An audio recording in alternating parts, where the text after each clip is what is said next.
I'm Lauren McMillan, and coming up on WVU News, I'll tell you why miners are fighting to save their livelihood. Our Emmy Award-winning WVU News starts now.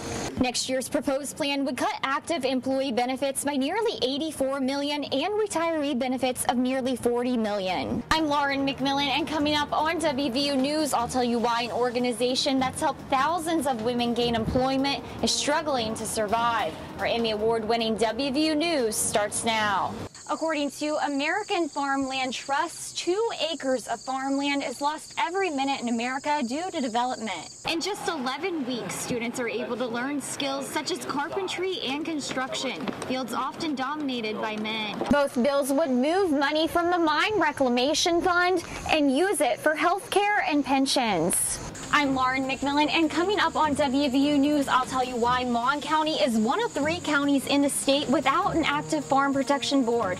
Our Emmy Award-winning WVU News starts now. From schools working to help curb the drug epidemic to an organization that's working to, well, help women work. It's an organization that's helped thousands of women enter the workforce and secure employment. But it's facing financial problems and could soon be in jeopardy. Reporter Lauren McMillan joins us now in the studio to tell us more. Lauren? West Virginia Women Work helps women earn a minimum of $3 more an hour after completing the course, and fall classes are underway. Unfortunately, the program could be shutting its doors if it doesn't receive enough funding. I got a chance to learn more about the struggles the program faces.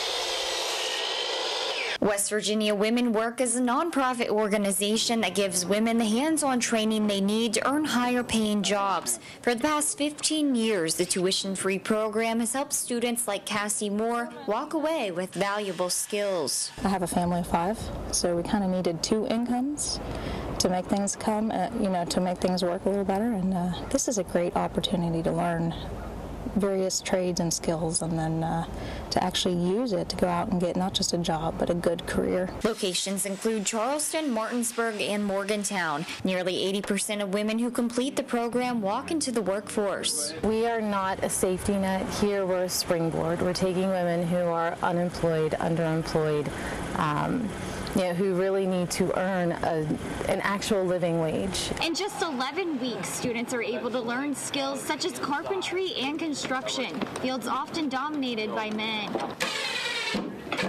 But the organization is struggling to survive. Several state and federal grants that keep the program alive are running dry. This year with our grant writing process, basically we're getting the same grants, it's just state funding has been cut. Those cuts could force the program to close by December if it doesn't receive enough funding, and students like Cassie regret to see it come to an end. I really appreciate the organization. I hope it can stick around for a while. The fall session will wrap up in the middle of November.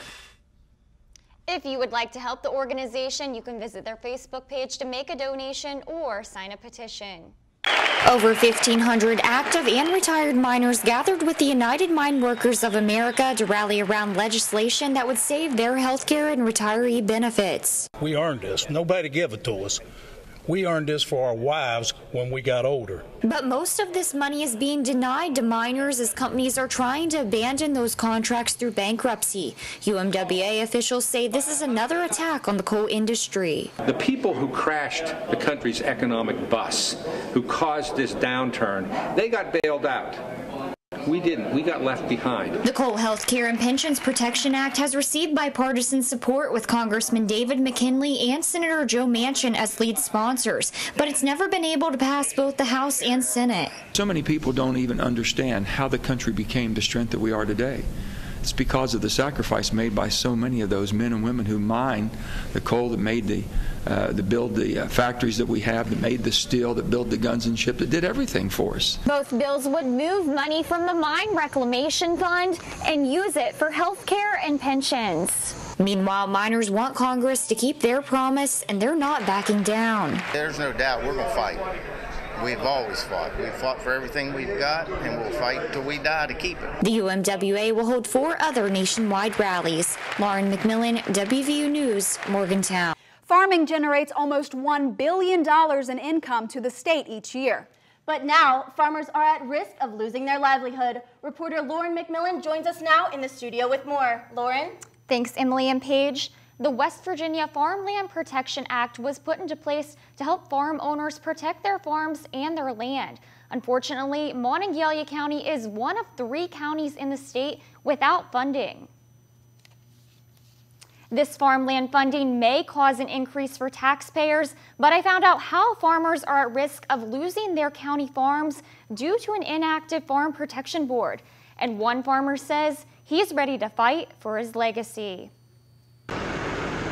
For 85-year-old Chuck Hunter, it's just another day on the dairy farm. Open since 1927, the farm has been passed down 6 generations, but he fears that will soon come to an end. A few generations or several generations down the road, there isn't going to be any farmland, any place.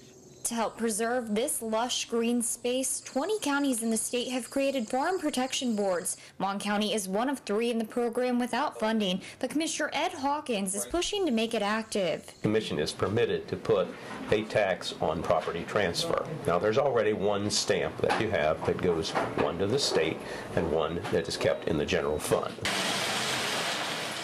The voluntary program allows farmers to donate or sell an easement for their property to the board. Once that easement is in place, the future of the farm is protected. But many farmers like Chuck worry about big business. According to American Farmland Trust, 2 acres of farmland is lost every minute in America due to development. But it's that development that keeps the county thriving. Commissioner Tom Bloom is concerned that farm preservation could put a burden on taxpayers. There's not that interest or need here. So that's why I have a question why we would even go through this, collect this money, and then put it aside and just always leave it there, because it'd be untouchable. I'll run it as far as I can and as long as I can, and then turn it over to the next generation and see what happens. While no decision has been made, Chuck says he's determined to keep his property from getting plowed over. County commissioners are urging the public to voice their opinions on the issue. If you would like to share your thoughts, you can contact the commission office at the email on the bottom of your screen. Paige and Emily, back to you.